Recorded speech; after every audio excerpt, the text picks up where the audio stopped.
청교도 신학자인 김홍만 교수가 쓴 복음의 위선자를 깨워라 라는 책에 보면 교회 안에는 진실한 신자의 행세를 하는 많은 위선자가 있는데 대표적으로 네 부류의 사람을 지적합니다.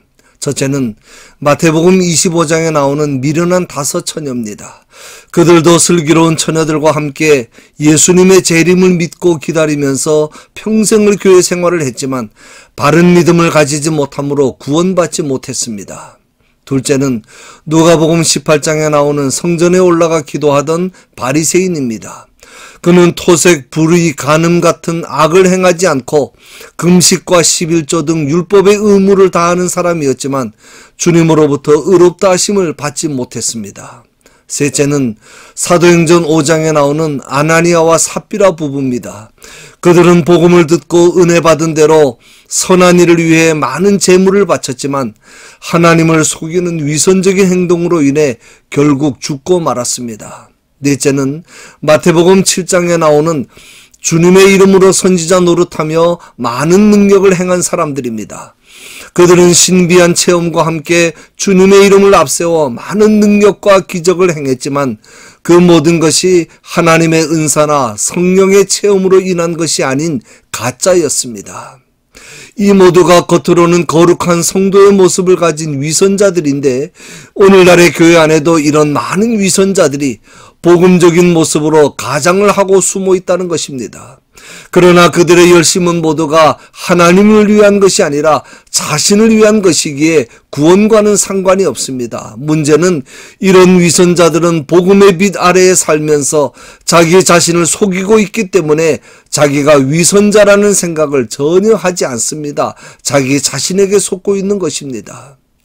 이런 위선자들의 큰 특징 중에 하나가 기복신앙을 가지고 있다는 것입니다. 복의 초점을 세상에 맞추고 있습니다. 세상에서 무병장수하고 부귀영화를 누려야 복받은 것으로 생각합니다. 잊지 마십시오. 참 중요한 말씀입니다. 우리는 먼저 복의 정의를 바로 세워야 합니다. 그동안 가졌던 복의 개념을 새롭게 정립해야 합니다. 이것은 신앙생활의 기초와 같습니다. 이 기초가 바로 되지 못하면 평생을 예수 믿어도 세속화된 때를 벗을 수도 없고 하나님께서 주시는 참된 복을 받을 수도 없습니다. 성경에서 말씀하는 복은 근본적으로 인간 존재 자체와 그 인격에 초점을 맞추고 있습니다. 다시 말하면 복된 사람이 핵심입니다. 복의 문제는 복된 사람의 문제지 복된 환경의 문제가 아니라는 것입니다. 복된 사람은 어디에서 어떤 환경 속에 살아도 행복합니다. 그러나 복되지 못한 사람은 아무리 좋은 환경 속에 살아도 불행합니다. 마태복음 5장부터 7장은 산상수훈입니다. 이 말씀은 천국 백성의 삶이 어떤 것인지를 가르쳐 주시는 천국 백성의 대헌장입니다. 다시 말하면 구원의 방법을 가르쳐 주시는 말씀이 아니고 이미 성령의 은혜로 거듭나서 구원받은 천국 백성들의 생활 원리를 가르쳐 주시는 말씀입니다. 특히 이러한 천국 백성의 대헌장 초두에 팔복의 말씀을 하셨다는 것이 대단히 중요한 의미가 있습니다. 왜냐하면 하나님 나라의 백성이 된 자들은 제일 먼저 복이 무엇인지를 바로 알아야 하기 때문입니다. 오늘 본문에는 첫 번째 복이 기록되어 있습니다. 심령이 가난한 자는 복이 있나니 천국이 그들의 것이며, 심령이 가난하다는 말이 무슨 뜻입니까? 그 뜻을 알기 위해서 먼저 심령 가난이 아닌 것, 가난한 마음이 아닌 것을 알아야 합니다. 첫째, 심령 가난은 물질의 가난을 뜻하지 않습니다. 예수님은 물질, 즉 부에 대해 어떤 태도를 취하셨습니까? 예수님은 부를 경멸하지도 않으셨고 그렇다고 가난 자체가 복이라고 하신 적도 없습니다.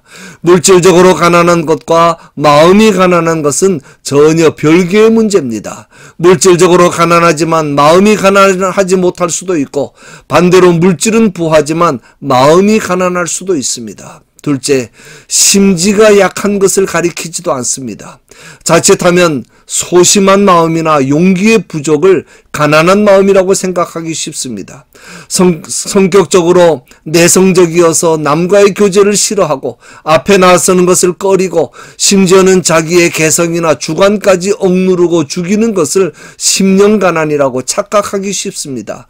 겁 많고 비굴하고 심지가 약한 것하고 심령가난은 전혀 다른 것입니다. 셋째, 위장된 겸손이나 자기 신념을 감추는 것을 가리키지도 않습니다. 오늘날 위장된 겸손이 너무 많습니다. 무조건 허리만 굽히면 겸손하다고 생각합니다. 잘못된 생각입니다.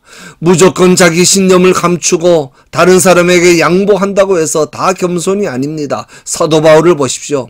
그의 사도권을 부정하는 사람들에게 끝까지 자신의 사도권을 주장하고 유대주의와 율법주의를 공격하고 심지어는 복음을 훼손하는 자들을 가리켜 개같은 자들이라고 비난했던 그를 교만한 사람이라고 하지 않습니다.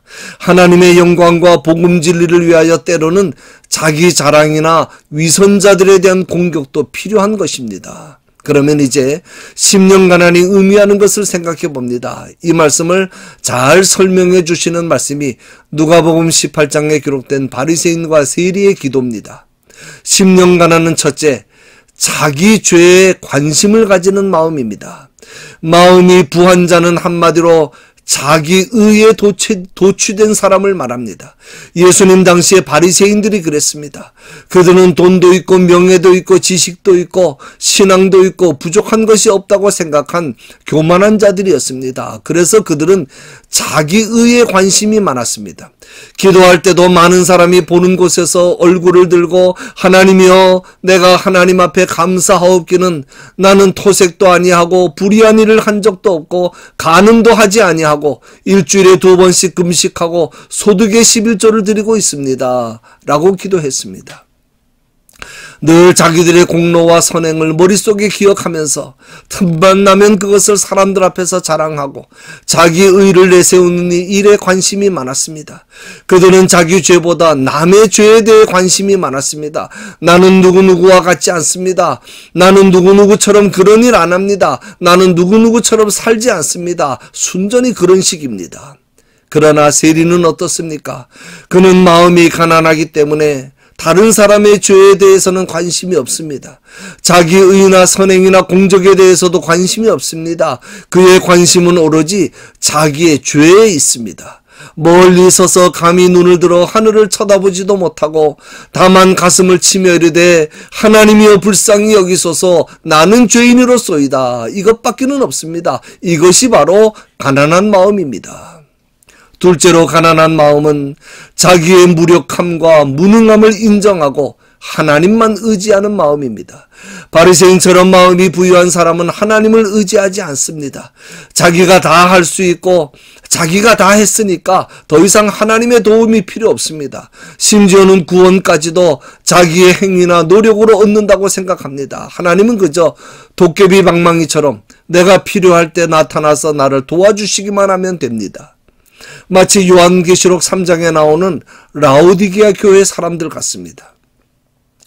그들은 나는 부자라 부유하여 부족한 것이 없다고 자처했지만 하나님께서 보시기에는 곤고하고 가련하고 가난하고 눈멀고 벌거벗은 상태였습니다. 그런 사람들은 근본적으로 하나님을 의지하지 않기 때문에 그런 사람들의 삶 속에는 하나님께서 서실 자리가 없고 개입하실 수가 없습니다. 그러나 세리처럼 마음이 가난한 사람은 하나님 없이는 살 수가 없습니다. 이런 사람들은 하나님의 자비와 의를 힘입지 않고는 아무것도 할 수 없기 때문에 전적으로 자신의 무력함과 무능을 인정하고 오직 하나님만 의지합니다. 심령 가난은 한마디로 영적 파산을 뜻합니다. 생각해 보십시오. 사업하던 사람이 파산을 했습니다. 부도가 나서 다 잃어버리고 자기 몸뚱아리 하나 남았습니다. 그가 자신의 힘으로 무엇을 할 수 있습니까? 이와 같이 자기 자신에 대해서는 완전히 포기되고 죽은 상태입니다. 하나님 앞에서 한 일이나 내세울 것이 아무것도 없는 무가치한 존재이기 때문에 하나님의 은혜 아니고는 도저히 살아갈 수 없는 마음의 상태, 이것이 바로 마음이 가난한 자입니다. 천국은 바로 이런 자들의 것이라고 말씀합니다. 심령이 가난한 자는 복이 있나니 천국이 그들의 것이며, 천국이 그들의 것이며, 이 복은 마지막 8번째 복과 같습니다. 첫 번째 복과 마지막 복이 같은 복입니다. 그런데 헬라어 원문에 보면 조금 다릅니다. 첫 번째 복은 천국이 그들의 것이며, 심령 가난한 자, 천국이 그들의 것이며, 이 말씀은 현재 시제로 되어 있고, 마지막 복은 천국이 그들의 것임이라, 이 말씀은 미래 시제로 되어 있습니다. 천국은 현재적인 천국이 있고 미래적인 천국이 있습니다. 천국은 예수님께서 세상에 오심으로 이미 시작이 되었습니다. 그리고 예수님께서 재림하실 때 천국이 완성이 될 것입니다. 이것을 신학적으로 already not yet이라고 설명합니다. 천국은 already 이미 임했지만 not yet 아직 완성된 것은 아닙니다. 그러므로 중요한 것은 마음이 가난한 자는 이미 이 땅에서 교회 생활을 통해 신앙생활을 통해 천국 생활을 누리고 있다는 사실입니다. 그리고 이 땅에서 천국 생활을 누리던 자들만 미래적인 영원한 천국에 들어가는 것입니다. 결론입니다. 여러분은 지금 이 땅에서 천국 생활을 누리고 있습니까? 우리의 교회가 천국의 모형이라고 말할 수 있습니까? 우리의 가정과 일터는 어떻습니까? 내 모든 삶을 통해 주님과 함께 천국의 기쁨을 누리고 있습니까? 그렇게 되기 위한 조건은 단 하나밖에 없습니다. 마음이 가난해져야 합니다. 세상적이고 인간적인 것은 그 무엇으로라도 나를 구원할 수 없고 내 삶이 허무하고 무가치한 인생이 될 수밖에 없음을 믿고 인정해야 합니다. 내 의와 공로를 다 버려야 합니다. 영원히 죽어 마땅한 내가 살 수 있는 길은 하나님의 불쌍히 여겨주시는 자비의 은혜를 입는 길 외에는 없음을 날마다 자백해야 합니다. 우리 모두 마음이 가난한 자가 됩시다. 세상 의지하지 말고 내가 가진 것 의지하지 말고 나 자신 의지하지 말고 내가 뭘 좀 한 거 나타내지 말고 겸손하게 주님의 영광만을 높이며 살아갑시다. 그리하므로 우리 모두 이 땅에서도 주님의 다스림과 보호를 받는 복된 천국 백성의 삶을 살다가 한 사람의 낙오자도 없이 영원한 천국을 다 같이 얻으시는 저와 여러분이 되시기를 주님의 이름으로 간절히 축원합니다.